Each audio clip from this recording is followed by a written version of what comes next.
Hala zioen duela hilabete batzuk Joana Matxilevska idazle eta gamerrak. Badakizu zer den adimen artifiziala bultzatzearen arazorik handiena? Norabide okerra. Nik nahi dut adimen artifizialak, arropa eta platerak garbi diezazkidala.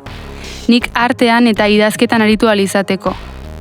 Ez artean eta idazketan arituko den adimen artifiziala, nik arropa eta platerak garbitu alizateko.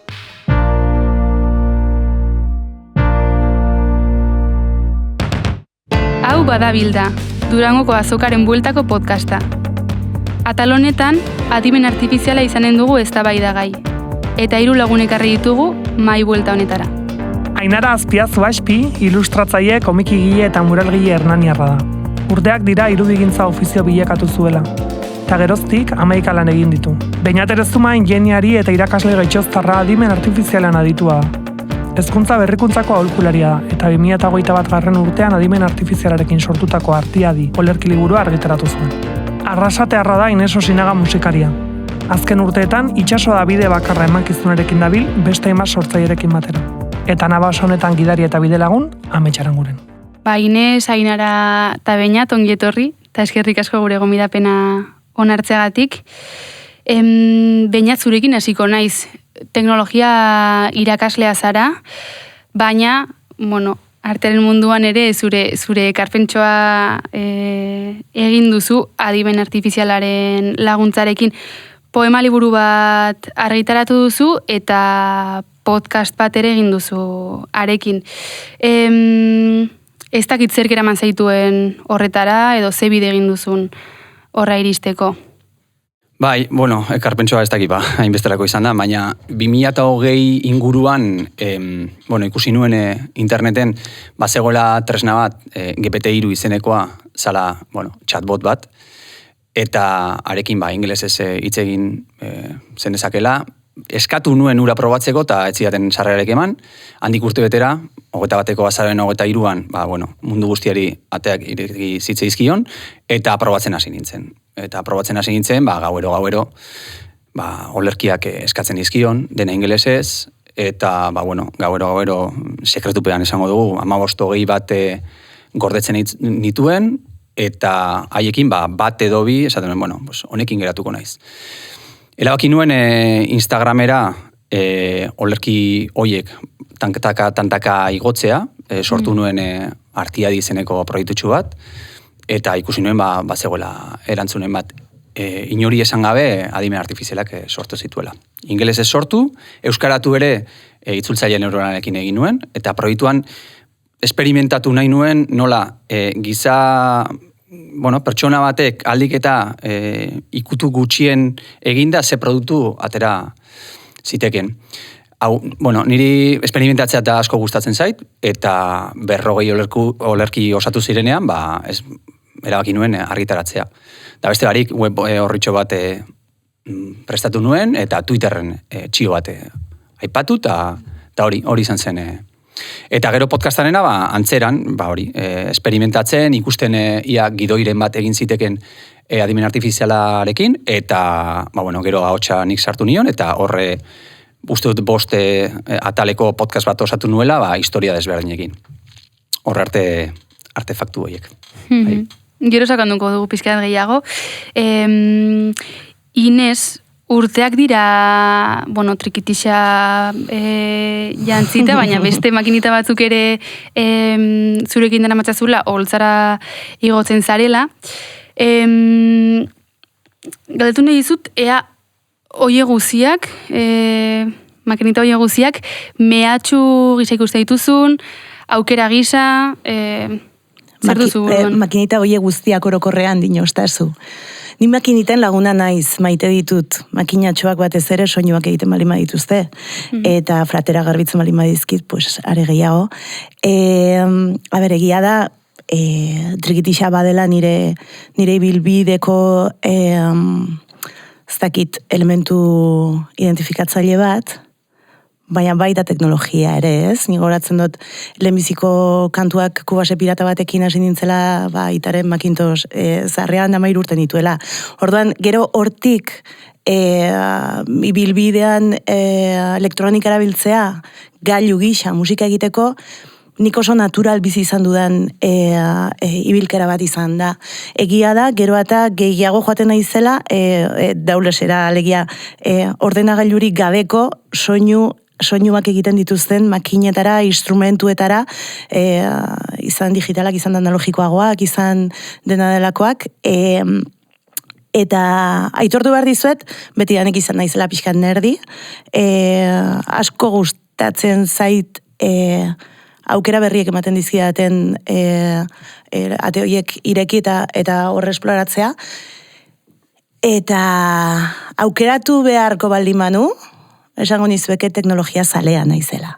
Jalea amorratua eta zalea baita ere. Ainara, zu ilustrazioaren mundutik zatoz. Nik egia da, gai hau nahiko urruti sentitzen duan gai bat dela, baina somatu izan dudala, heldu zaidan gutxi hortan, edo kaso egin diodan gutxi hortan, ilustratzaileen gremioa izan daitekela agian honen aurrean kezka gehien agertu duena, ez dakit den oso zuzenki praktikan ikusi dutelako ez dakit mehatxu gisa edo haien kontra doan zerbaiten gisan, ez dakit ongi zergatik izan daitekeen. Nola bizi zuzuk hori? Bai, bueno, egia esan ez dakit, batzutan pensatzen dut egia dela, ilustratzaileon gremioa oroar bagerala Euskal Herrian bastante profesionalizatua gauden gremio bat. Ez dakit, ez ote dan, gremioak berak behartzen gaitulako profesionalizatera.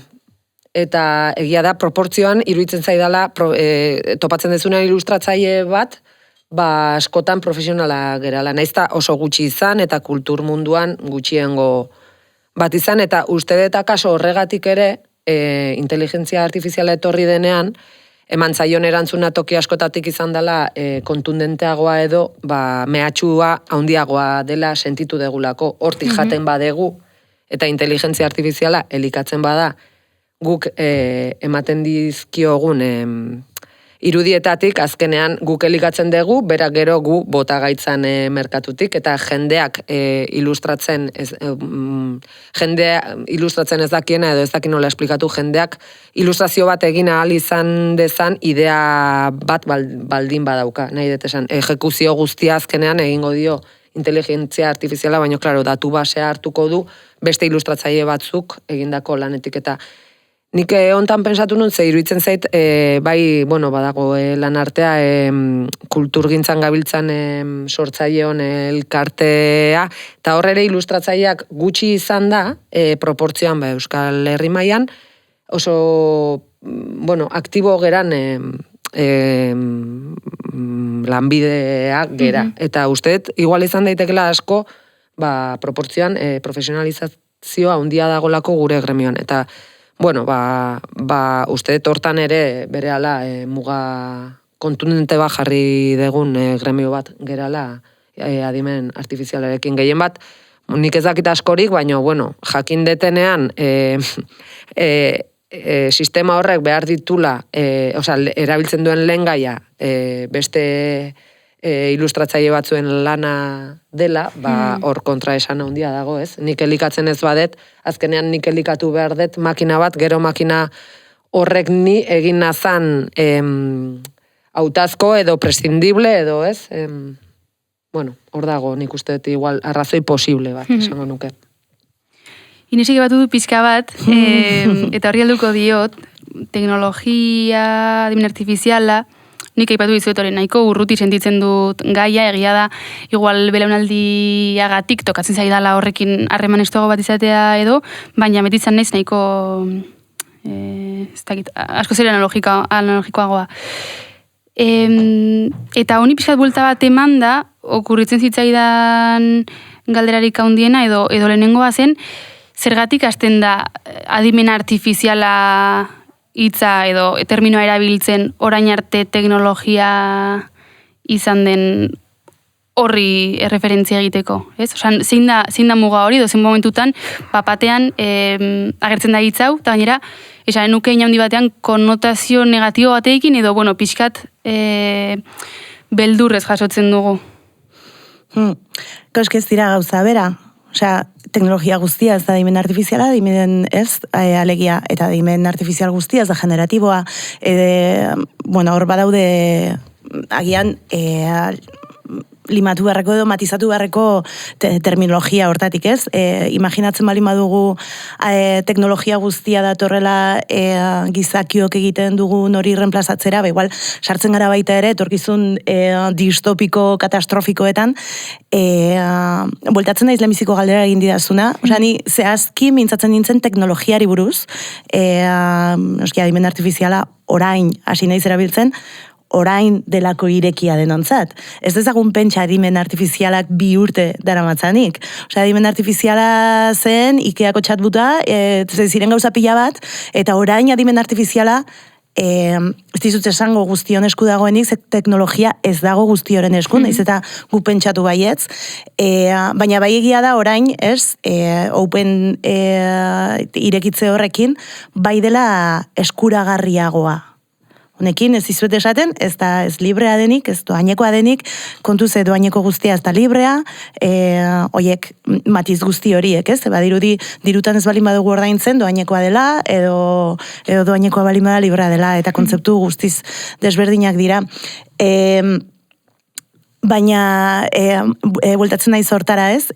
Nola hasieran bota duzun Joanaren aipu hortara, nik ez dut nahi adimen artifizialak sor dezan nire ordez, baina bai nahi dut adimen artifizialak dosierrak diezazkidan nik sortzen jarraitu alizateko. Ez, ordan nik badira, kasi egunerokotasunean txertatu ditudan adimen artifizialak ematen dizkidan aukera batzuk, asko erraztan didatela nire lanbidea. Adibidez, dosiergintzako nola da, itxaso burokratiko infumable guzti hortan. Eta zenbat esfortzu eta zenbat energia sortzaile inbertitu behar izaten dugun sortzaileok, sortzen dut diezaguketen aukerak eman alizateko proiektuak idazten. Agian, aterako ez diren proiektuak idazten, agian aurrera aterako ez diren aurrekontu pila bat idazten, agian ez daukadana, ez da zertan jakin aurrekontu hori nundidak dorren, eta badira, chatbot, chat GPT adibidez, ez? Edo dena delako chatbot konversazional batek, generatibo batek lagundu aldi dala aurrera eramaten, ni bezalako enpresari autonoma txiki batek, bestela bere kabuz egin behar dituen gauza pila baterako, ez? Orain, nik uste dut, teknologia per se ez dela ez ona ez txarra, baina egia dena da ez dela neutroa. Eta adimen artifiziala ere ez da neutroa. Ez da, iruditzen zait, ez da bai da banalegia dikotomia hortan sartzea, ez? Adimen artifiziala ona den, ala txarra den. Beti bezala eta berrikuntza guztia bezala eta teknologia guztiak bezala, segun eta ze erabilera ematen diogun, ez? Eta segun eta nork, zertarako eta zergatik, eta zelbururekin, eta segun eta norentzat irekia den, eta norentzatez, noren datuek elikatzen duten, eta noski, desberdin biziko dugu, mehatxua, segun eta nola zeharkatzen gaituzten ziurrenik, ni musikara dedikatuko espalimanitz, eske ja ez dut esate musikara dedikatzen nahi zen, porque eske nire lanean gutxien egiten dudana musika da, seguruenik sortzaile interdisciplinarra dena delakoa izan beharrean itzultzailea banintz, enuke berdin sentituko adimen artifizialaren mehatxua, noski. Orduan, importante iruditzen zait baita ere, konsiente izatea nola kokatzen garen gu sistema hortan, eta nola eragiten digun zuzenean, eta batez ere, hori, ez dela neutroa. Eta sesgoak dituela, duzu esartuko gara gero hortan, ez? Eta adimen artifizial generatiboak nola reproduzitzen dituen sistema kapitalista, heteropatriarkal, zuri, kolonialista guzti honen, estereotipo guztia, nola reproduzitzen dituen. Zuk Daliri edo Midjourneyri edo zein ilustratzaile generatiba adimen artifizialari esaten bali madiozu, marraztu idaztu, edo irudikatu idaztu mediku bat, medikua egingo dizu zuria eta gizona. Ez balin badiozu esaten, egidazu emakumezko bat, ez dena zuria, eta ez dena gizona. Ordan sesgo guzti hoien kontzientzia hartzea iruditzen zait oso importantea eta adimen artifizialaren erabilera politikoago bat egitea. Bai. Vale. Bai, hain ere zabala da, adimen artifizialena. 1956an, esango dugu jaio zela esparru bezala, estatu batuetan, eta Rockefeller fundazioa zegoen horratzean, eta zientzialari eta matematikari batzuk, aste batzuetan bildu ziren, esparru horri hasiera bat emateko edo, esango dugu. Minbizia detektatzeko, irudi baten bitez, detektatzeko sistema baten atzean adimen artifiziala dago. Mugikor batekin argazki bat ateratzen dugunean, hor prozesamendu horretan adimen artifiziala dago. Eta uste dute, Inesek ondo esan duen bezala, hemen bildu gara nik uste dut ChatGPTren etorreragatik. 2022 horretan, irekizitzaigun aukeragatik, ezta. Gero ebai, ulertu behar da ilustratzaileen kasua. Hau da, ilustratzaile bezala, zuk Instagramera igotzen baduzu irudi bat, hor ari zara onartzen baldintza batzuk, agian ez dituzunak irakurri, normalen ez ditugunak irakurtzen, eta meta enpresak irudi horiekin entrenatu du eredu bat, gero, zuk egindako ilustrazio horren antzekoa edo danalakoa eskaintzen duena, ez berdina, bai, antzekoa. Orduan, pentsatu behar dana da, zerekin daude entrenatua eredu horiek.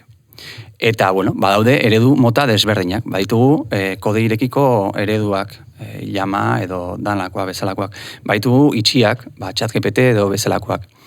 Eta, Inesek ondo esan duen bezala, hemen, adibidez, ChatGPTek erreproduzitzen du, berak jaso dituen, hainbeste testutan ikusten diren, alborapenak. Adibidez, tekstu batean edo esaldi batean, hemen bizi zen printzesa, da urrengo tokena edo urrengo hitza, zein izango da? Zein izango da probablena? Nondik edan du? Erabiliko du, printzesa polita, edo charmanta, edo ederra. Da, printzipe esaterakoan, zein izango da urrengo tokena? Zein izango da urrengo hitz probablena? Ausarta izango da. Eredu hori matxista da? Eredu hori ari dena da erreproduzitzen jaso dituen hainbat eta hainbat tekstu. Hori berdin izkerekin. Hau da, probatuta dago, klasista ere badala. Segun eta zelan zuk hitz egiten duzun, berak erabakitzen du alakoa zarela. Edo arraza batekoa zarela. Orduan, oso kritikoak izan behar gara, erabiltzen ditugun tresnetan. Usteot, gakoa dala alfabetatzea, nik bere garaian bere garaian esperimentatzen hasi nintzen, eta bere garaian nuen iritzia, eta gaur egun, 3-4 urtera daukadana, desberdina da. Eta zergatik, probatuta gero, informatzen aritu naizelako, irakurtzen aritu naizelako, benetan zer dagoen honen atzean, eta, nik hezkuntzan lan egiten dut, eta saiatzen ari naizena da, edo ari garena da, gazteak alfabetatzen, iritzi kritikoa izateko, eta erabilera hori kritikoa izateko. Bai, botan erantzune bali mauzu eta bainatik. Nik ez dakit asko iaren inguruan, eta orain esan dezunean adibidez zinez, txostenak egiteko balio dula, eta hori da nik azken aldian daukadan zalantzetako bat, ez? Azkenean sortzaile batek nahi duena alik eta denbora gehiena euki sortu alizateko. Astezera profesional jartzen nik 16 urte dara matzat, eta konturatzen naiz proportzioak neurtu behar baditut, zenbat dedikadiezaiokedan sorkuntzari, oso tarte txikia dela, eta denborarekin esango nuke batzutan geroz eta txikiagoa ere badela, administrazio lan pila bat egin behar direlako, pensatzen aritu behar zeralako, hemendik 6 hilabeterera ze proiektu aurkeztuko dezun, ez? Ze orain egiten ditut, duela 6 hilabete, urtebete, planteatutako gauzak orduan beti zaude sare hortan. Eta neri kontraesanak sortzen zaizkit, adibidez, pensatzen detelako, leno aipatzen genuen, ez? Hemendik kanpo. Lan administratiboa egingo lidaken inteligentzia artifizial bat, aurrekontuak kudeatuko lidakena, edo akaso erabiliko nuke. Baina ikusita, ilustratzaileon kasuan nola, leno ere aipatzen nuen, ez?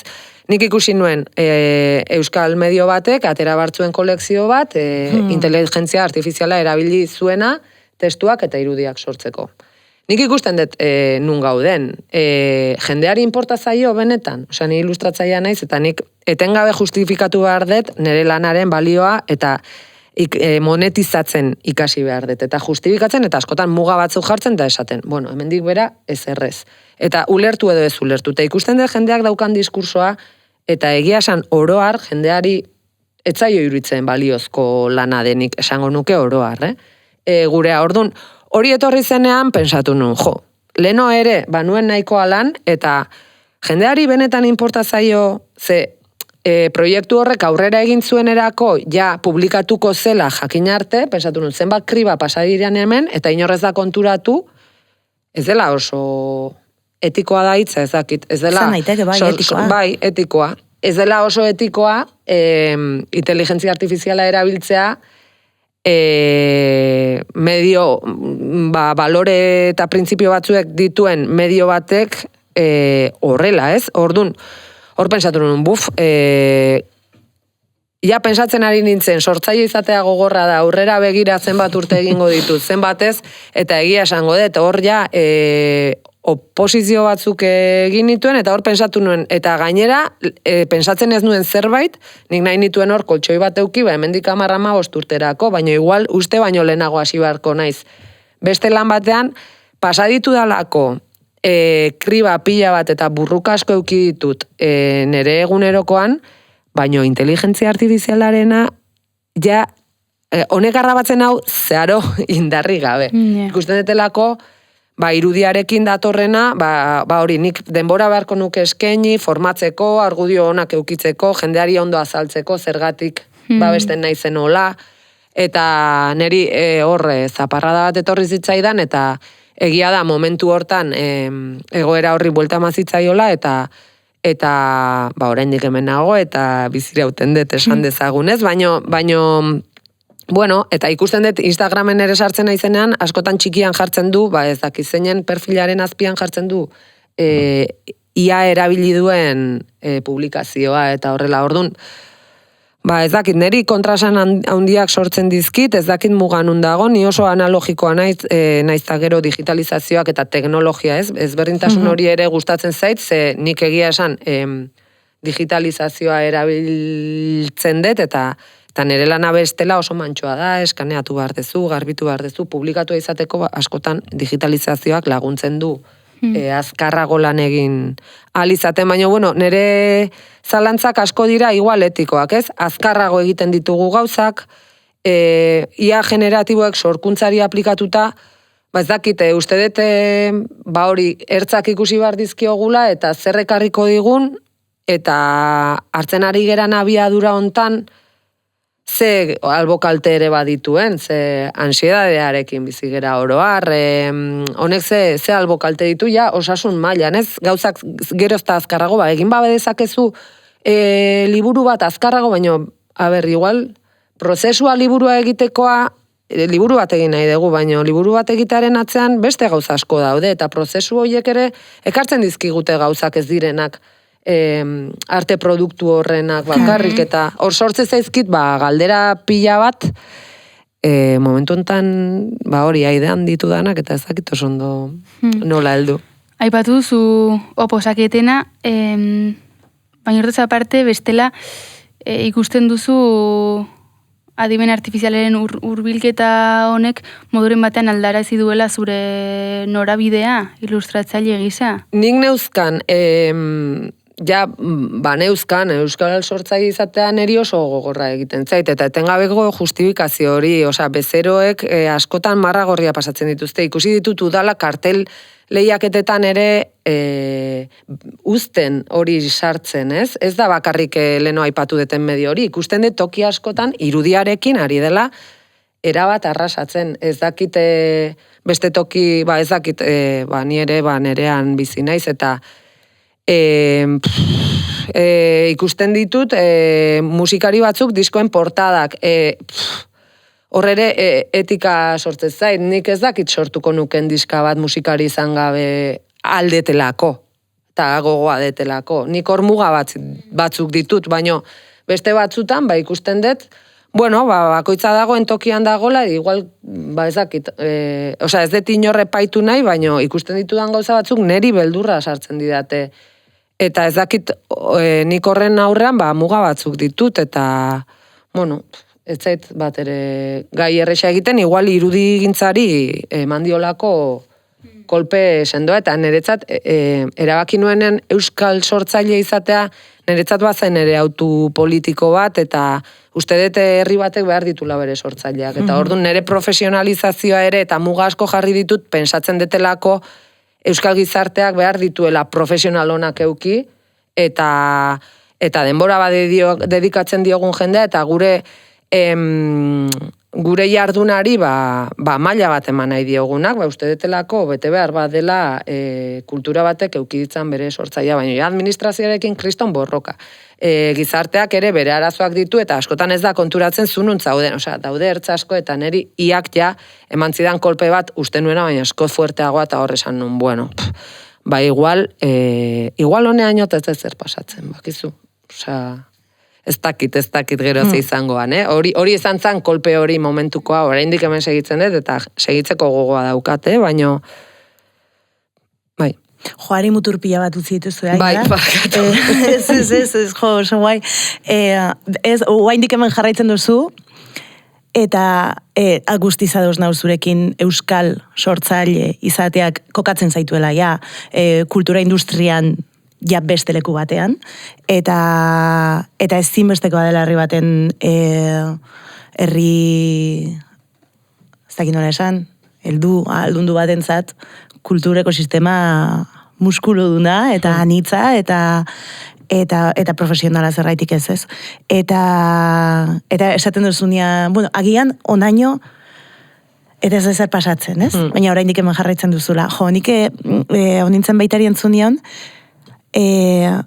agian, zenbatariz pentsatu duen, agian onaino eta ez ezer pasatzen eta iraunduen, ez? Eta agian, eman behar diogu gure buruari amore emateko aukera hori, ez? Osea, jarraitzen dugula sekulako esfortzua eta sekulako konpromesua gure lanarekin, eta hori guztia, baina agian bidean norbaitek utzi duenari ere balioa ematen, ez da? Osea, ez naiz izango ni ez daukat balio gehiago iraundu dalako, nirekin batera bidea hasi zuena eta bidean iraun ez duenak baino, ez? Abiadura aipatu duzu baita ere, osea, guztiz. Eta irutze zaidu guzti honetan, badagoela meloi potolo bat, eta da, arteak, sorkuntzak eta kulturak ez daukala baliorik gure gizartean eta gure merkatuan. Hitz egiten dugu asko kulturari buruz, eta badirudi hitz egiten dugula zerbait, Durangoko azoka, ez da azoka bat, Durango da, bueno, gauza bada kultura eta kulturako sistema, eta besta gauza bada guzti hori horren atzean, edo horren baitan, dagoen ezurdura guzti hori, ez dela industria, eta dela merkatua. Eta nola zaila den, gure abezelako kultur gutxitu batean, euskara dabilkigunean gure tresna bertzela sortzeko, lako babes politiko gutxi daukagunean, ontara dedikatzea, eta gainera, industriako eta industria kapitalista eta merkatu kapitalistaren arauekin jokatzea eta lehiatzea, da, osea, Durango da oiana basa bat. Eta, ez? Eta, orduan, igual pentsatu behar duguna da, eskadinen men artifiziala oso merkea da, kulturak gurean daukan balio horrekin alderatuta. Eta gero esan duzuzuk, gustatu zaita asko esaten duzunean, antzerako zerbait, baina ez berdina. Eske inoiz ez da izango berdina. Dimen artifizialak sortzen dituen testu irudi horiek, ez da gertatzen zaizuen, baina bihotzi gabekoak bezala dira. Ordan badago kulturgintzaren atzean artisautza lan bat, hori inoiz ezingo duena egin adimen artifizialak. Adimen artifizialak inoiz ez dizu gabardina bat josiko. Claro, barkatu esartzea, baina movida da ea hori jendeari importa zaion. Claro, eske igual egin behar duguna da, ez hainbeste adimen artifiziala kritikatu, baizik eta, bueno, eta kritikatu behar dugu, noski baietz, ez dut esaten ez dugunik kritikatu behar. Baina agian arazoa daukagun mehatxua, ez da adimen artifiziala, daukagun mehatxurik handiena euskal kulturgintzan, da euskal gizarteak ez gaituela balioan jartzen. Ez bakarrik kulturgileak, baizik eta kultur ekosistema guzti hori. Eta kulturgileak ez gara produktu kontenidua sortzen dugun generatzaileak. Gara, nik gertu hau sentitzen naiz artisau batetik, kreadora de kontenido batetik baino. Claro. Ez? Eta, baina, badirudi gaur egun musikan adibidez.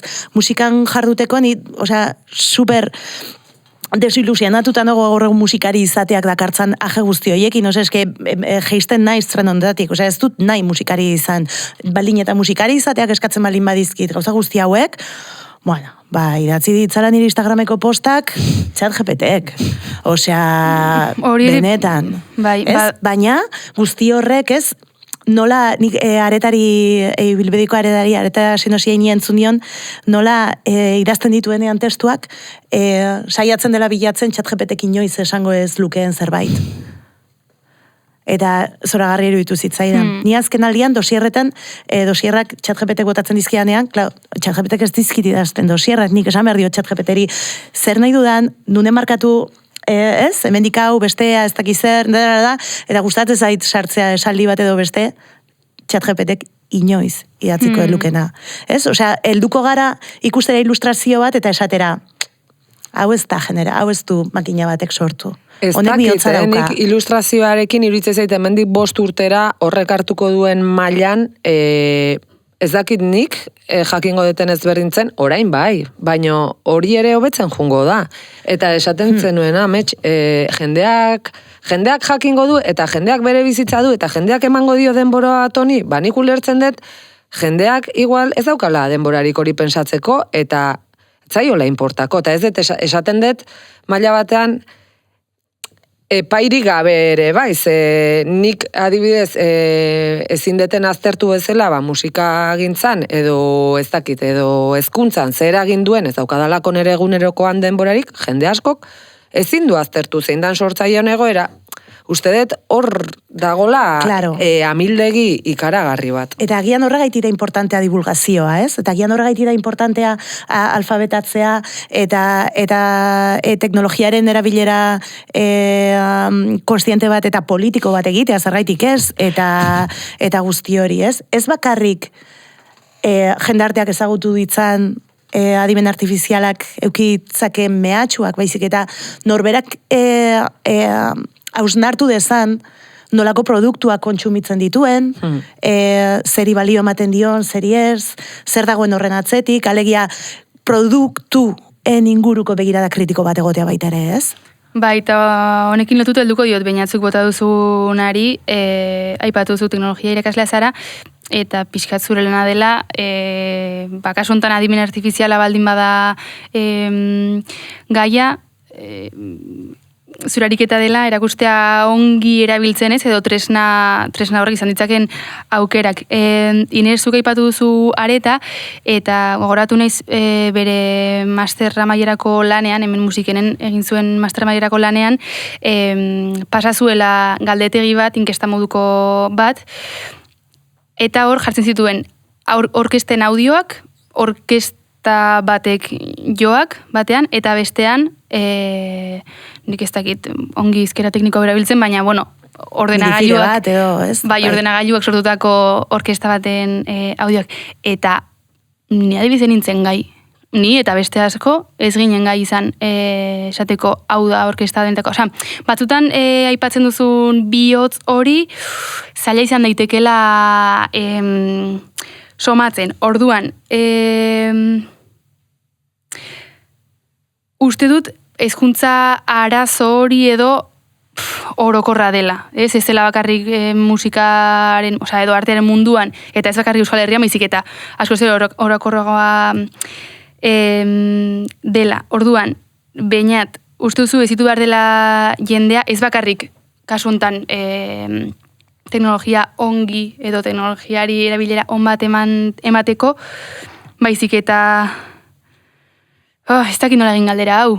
Jendeak jakin beharko luke noiz orkesta bat den, benetako orkesta bat, eta noiz den ordenagailuak sortutako soinuekin, edo jendeak jakin beharko luke noiz den Ainarak egindako ilustrazio bat, edo ez dakit ChatGPT ez dakit egin duena den. Hori da gure erronka? Pixkat jendea ezitzea berizketa hori egin ahal izateko? Uste dut galdutako guda badela. Hau da, trebatzen badugu produktuaren inguruko kritika bat egiten edo, helduko da eguna, non irudiak, gaur egun bebai, irudi batzuk ezin dituzu desberdindu, nork egin dituen. Gaur egun, 2022an bai, gaur egun, 2024aren amaieran, batzutan bai, beste batzuten ez, nik uste gakoa kalitatean dagoela. Bideopodcast honen, ez dakit, balizko azpitituluak adimen artifizialak egin ditzake. Egon beharrean norbait, hor, zer rollo, ez da? Zer rollo, hor, idazten, zer esaten duen bainatek, hori ez du nahi, lan bezala, egin dezala makinak. Uste, gakoetariko bat kalitatean dagoela, eta zer onartzeko pres gauden, eta norentzako sortzen dugun? Norentzako sortzen dugu. Osea, nik zutabe bat idazten badut egunkari baten, hori egin dezake ChatGPTek, baina zer eskaintzen dit horrek, niri. Nik ez dut ikusten nire burua sortzaile bezala, baina zutabe bat idazten badut, nik prozesuan pasatzen dut ondo. Galderak egiten dizkio nire buruari, azten ez ikertzen, nik irabazten dut, niretzako idazten dut batez ere.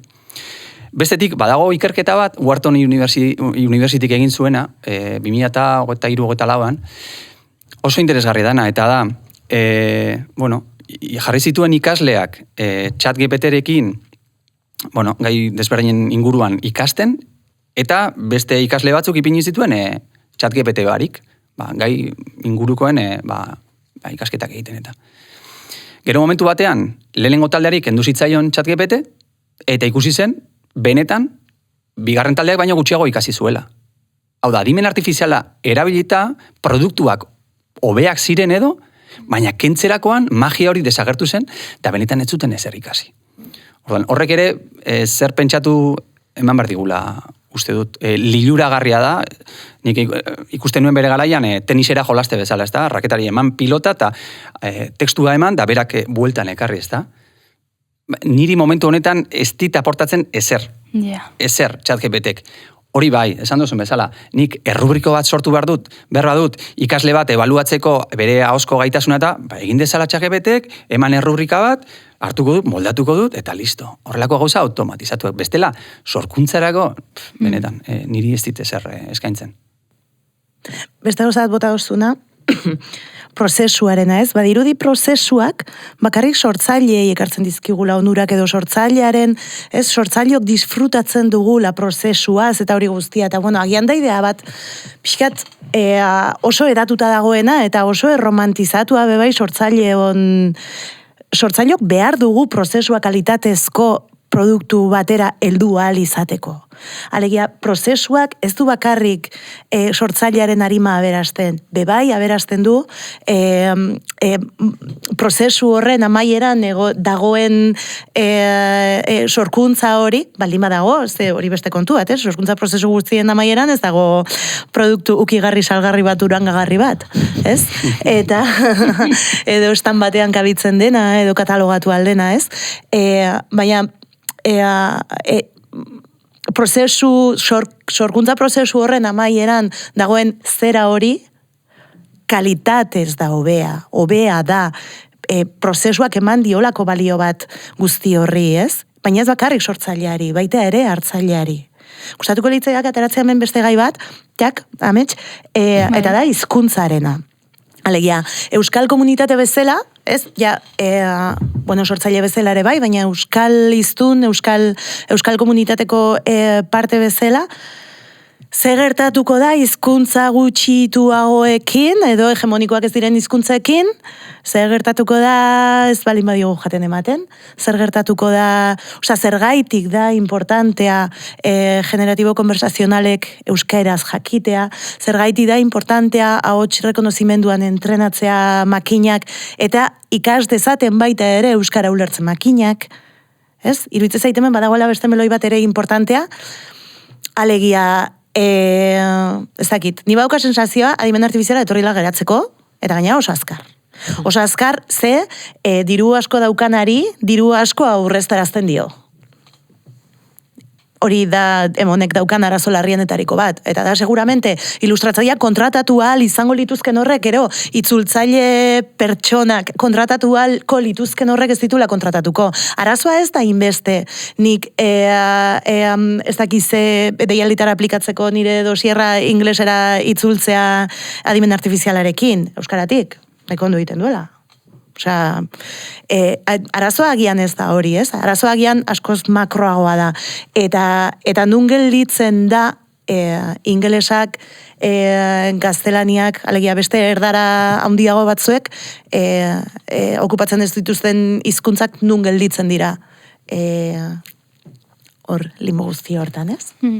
Hizkuntzen ari helduta, bainatzuk bai poema liburua eta baita podcasta ere, euskaraz daude, liburua ez dut irakurri, podcasta bai entzun dudala, somatzen da azentua edo ez dakit ingelesa den, edo behintzat euskarazko auskera hori ez dago. Ez dakit adibidez, podcastarekin ere ez dakit, baina poemak eskatzerakoan gerozuk moduren batean egin zenuen filtro bat, ateratzen ziren bezala, zuzentzaile batetik pasatzen dituen. Euskaratu ziren makina baten bidez. Baina gauza da 2022 eta beste bada 2024. Ja. Hau da, 2022an ChatGPTrekin hitz egin zen ezaken bakarrik ingelesez. Gazteleraz, ala moduz. Gaur egun, ChatGPTrekin edo bestelako alternatibekin euskaraz hitz egin zen ezaken. Eta euskara oso txukunean. Agian duela 6 hilabete ergatiboarekin arazoak zituen, gaur egun ez. Nik baino txukunago hitz egiten du agian. Orduan, pentsatu behar duguna da, nondik gatozen da nora goazen. Euskarak badu presentzia adimen artifizialen, baditugu kooperatiba, enpresa, fundazio oso potenteak arlo horretan, baditugu teknikariak, ingeniariak, zientzialariak horretan lanean. Uste dute mundu mailan hizkuntza gutxitua garela, baina badaudela pilo bat profesional horretan lanean. Nik uste hor arrogon barra dela, eta hor dirua ere inbertitu behar dela. Bai, mezu hori ere importantea da. Eta, bai, hor egon behar gara, baina gero, Getxoko municipaletan, 100%ari eskatzen zaie gazteleraz jakitea, da euskaraz bakarrik 150%ari. Eta orduan, euskara oso ondo, teknologian da, baina gero errealitatean nik Getxon bizi naiz. Banoa municipal baten gana, eta no, espera, que viene mi compañero, que parkatu, osea, hori da errealitate bai, hizkuntzatan. Orduan, euskarak, motivaziotik ere izan beharko du, baina arautik ere, eta estatu ez garen enean, ez daukatu tresnarik, konstituzio bat izateko, eta hor arauak bete arazteko. Pixka eta nireak esan duen bezala, niri bere pasatzen zait, batean topatu nahi zela honekin, zioten inoizkaso berezirik egin, baina esatu duzen bezala, ematen du, heldu dela, eta geratzeko heldu dela. Badakit oso galdera handia dela, baina erregulatu beharko litzateke uste dut. Nire ustez bai. Eta erregulatu behar baldin bada, nola, noraino, marragorriak zeintzu dira, ez dakit. Baitzein beharko dugu hortaz, eta eztabaidatu beharko dugu hortaz, eta galetu beharko diogu adituei, galetu beharko diogu arituei, eta pentsatu beharko dugu nolako etorkizuneko gizarte bat eraiki nahi dugun, eta hortarako nola pausua jarri. Bai, badakit, osea, ilusa bat naiz, eta sinisten dut gizarte hobe baterako bidean arauak jar daitezkela eta guzti hori, baina zerbait arautzean edo horretarako da edo ez dit balio, ez? Nik uste dut baietz arautu behar dela ezinbestean, bestela merkatuak arautuko duelako. Eta bestela, eske arautuko da. Baina ez balin badugu, jendarteak ez balin badu arautzen, arautuko du beste botere batzuek. Baina ekonomiak. ez du ja merkatuak arautzen. Iruditzen zait beti atzetigoa zela gizarte bezala, ez? Orain ikusten detenean hori nerabeekin, ez? Mugikorraren hau bestea pensatzen dut. Ez alitzake merkatuak arautzen du, eta sartzen zaizki teknologia oroar, eta iak ez dakitain beste da, baina teknologia oroar sartzen zaigu egunerokoan ia azaleraino, eta gero urte batzuk beranduago gatoz aizu hau, eta honekin ere pensatzen dut, ez ote litzake hobea pixka bat gehiago mugatu hasiera honetan, eta gero nola sartu behar duen kontrakoa, muga jarri, eta nola sartu behar duen erabaki, eta ez orain arte egiten ari geran bezala, baina uste dut hemen kapitalismo basatik globalizatu baten baitan bizi gehala, guk ere Euskal Herritarra, euskerak ere, nola esplikatu, azkenean ondoan dauzkagun bi potentzia handi hoiekin, bere tokia egiteko estres egoera batean dago. Orduan, aurre egin behar dio eta hor egon behar du, bestela atzean gelditzen da, ez dugu edonor ondoan, orduan ere egoera horrek behartzen gaitu erritmo batera mugitzera, baina uste dute hori, balore kapitalista eta hoiek jasar badauzkagula barruan eta oso atzetik goazela badakitau fikzio eta utopia badela, baina nere nik nahiko nuke frenatu lehen bizita esan itxoin, pensatu nahi dugu. Haizu, zergatik jasartu diguzuen, nik esaten detena, edo zintokitan sartu eta ia hor dagoeten gabe, eta gauza batzuk hain dira azkarrak asko zailagoa dela, zu frenoa jartzen dezunerako, beste lau gauza, beste zirrikitu batzuetatik sartu dira, eta... Ni baduka susmoa orain dirudiela orain hasi dela adimen artifiziala, baina adimen artifiziala aspaliti dagoela instalatuta leku pila batean, osake orain bai dela eskuragarriagoa edo zeinentzat, ez? Baina ziur adimen artifiziala leku askotan oso implantatuta dagoela. Ordan guretza sensazioa bada agian norbanako bezala edo herrixe bezala adimen artifiziala orain iritsi dela, baina inundik inora ez da orain iritsi, ez? Baina arriskua errealagoa da. Hori da.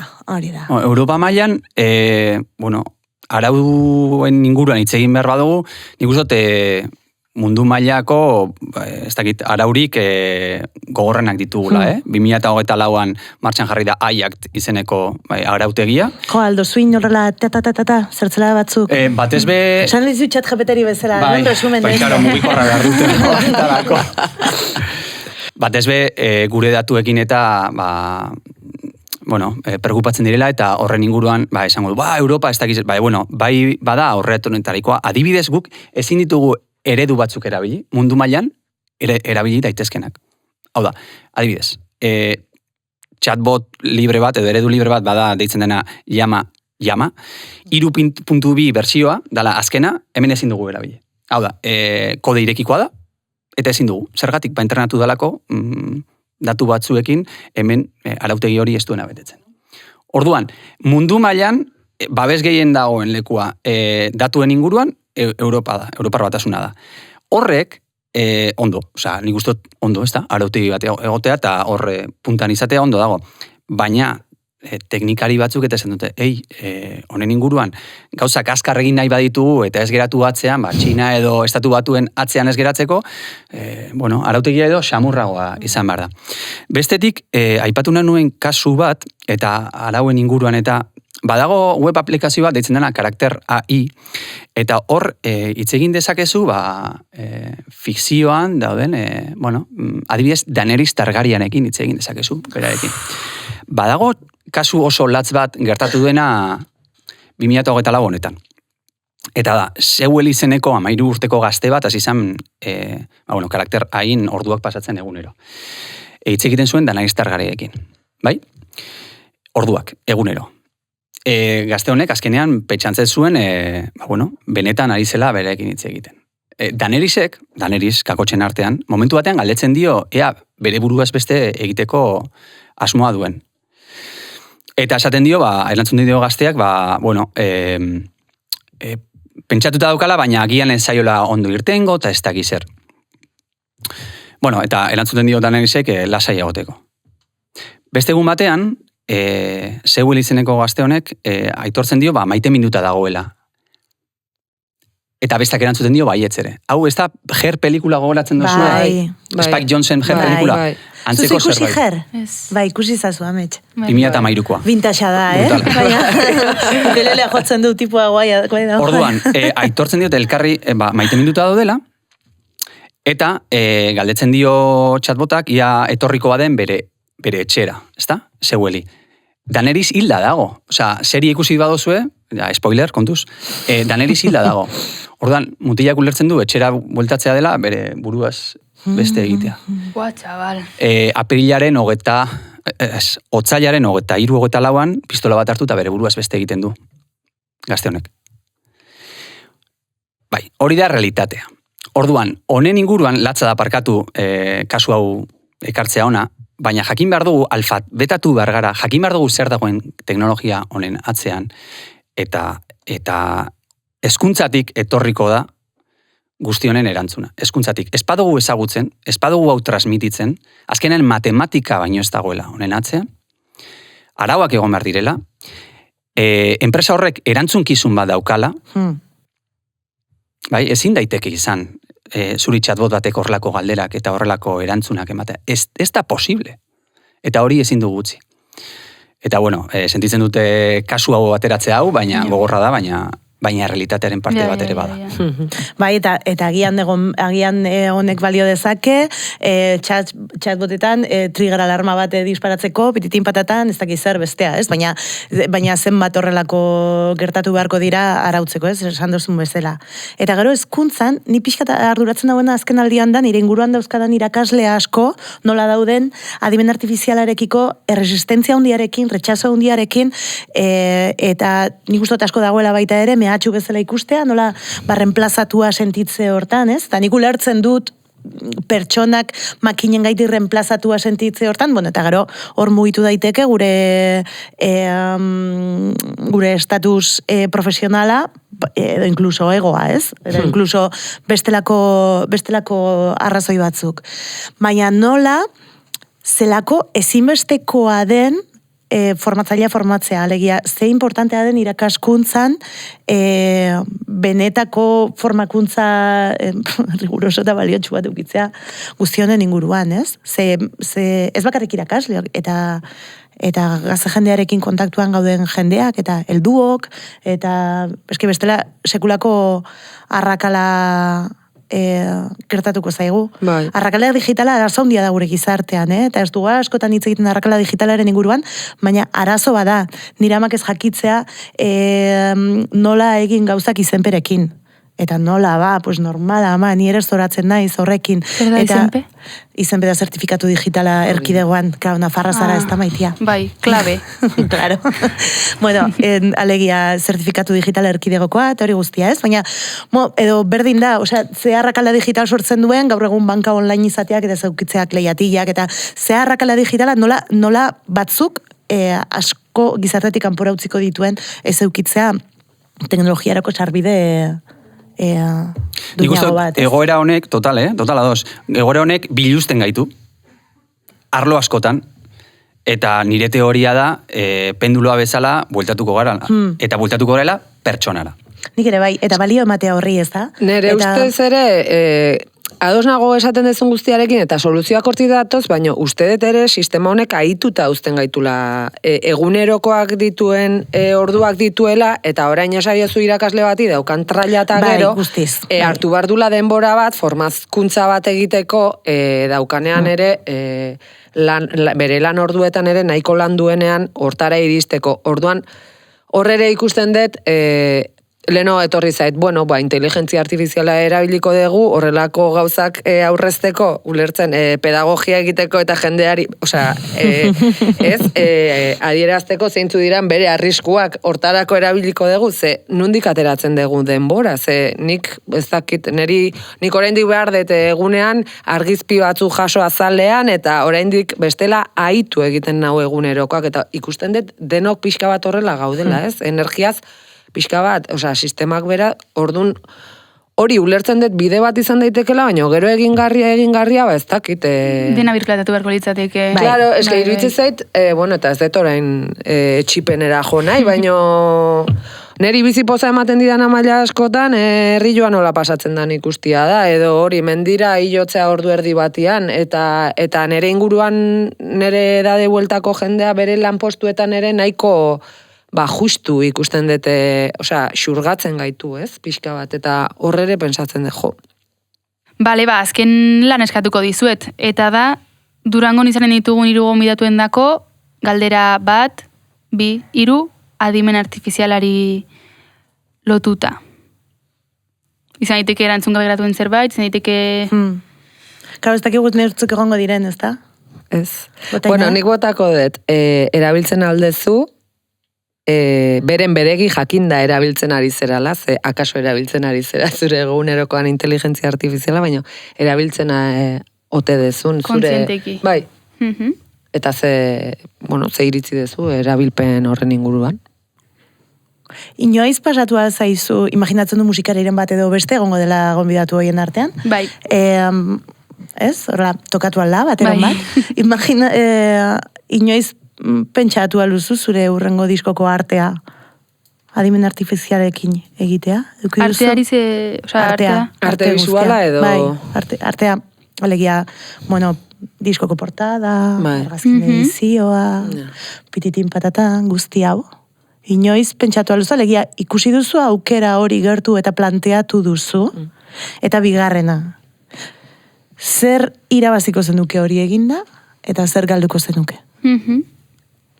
Binat? Jo, oso antzekoa zen, Oso antzekoa zen, Vale, pues orduen bigarrena.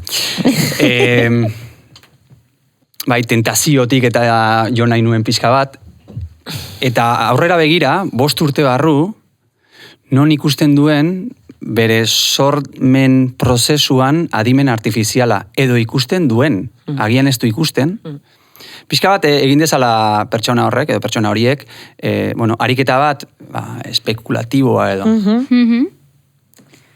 Itzali ere oso modan dago, Zein? Espekulatiboa. Bai. Bai. Vale, oso ongi. Lau bos galdera. Eskerrik asko etortzagatik, eta zuen ekarpen guziagatik. Zuei. Eta topatuko gara beste aldean.